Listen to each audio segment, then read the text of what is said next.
Les uns des autres sur Europe 1 chaque matin. Fanny Agostini, notre planète.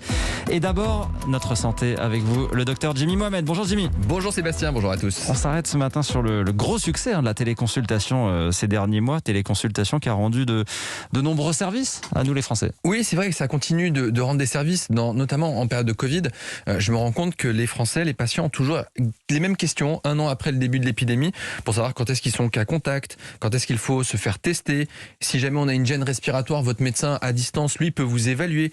Et puis, quelles précautions il faut prendre à la maison. Donc, pour ça peut franchement rendre des services. En dermatologie, ça peut aussi aider à distance. On n'a pas forcément d'avoir le dermatologue à côté de nous. Vous avez de l'eczéma, une éruption un peu étrange. On peut se contenter de la téléconsultation. Ça a été très utile en psychiatrie, notamment.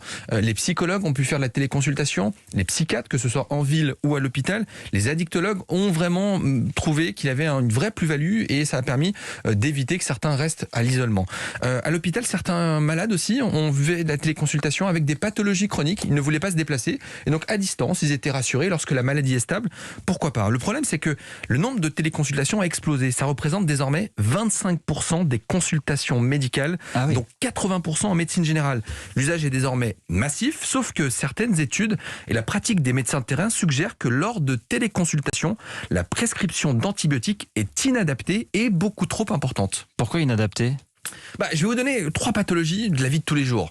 La première, c'est l'angine. L'angine, c'est l'infection des amygdales. Tout d'abord, pour faire un diagnostic d'angine, il faut regarder votre gorge. Donc c'est assez compliqué avec la téléconsultation. On peut essayer de deviner une pharyngite ou une angine, mais c'est pas évident. Mais surtout, l'immense majorité des angines, c'est viral. Il n'y a pas besoin d'antibiotiques. Sauf que pour le savoir, il faut faire un test de gorge. Et donc à distance, c'est pas possible. Et donc on aura tendance à avoir la main un peu trop lourde sur les antibiotiques. Même chose pour l'otite. Pathologie extrêmement courante, notamment en pédiatrie. Vous avez une rhinopharyngite, vous êtes enrhumé, votre enfant se plaint d'avoir mal à l'oreille, vous faites une téléconsultation, vous allez avoir le droit aux antibiotiques. Sauf que, après 2 ans, l'immense majorité des otites passent sans antibiotiques. Sauf que pour ça, il faut regarder les oreilles. À distance, c'est pas possible. Et puis, dernière pathologie, la bronchite.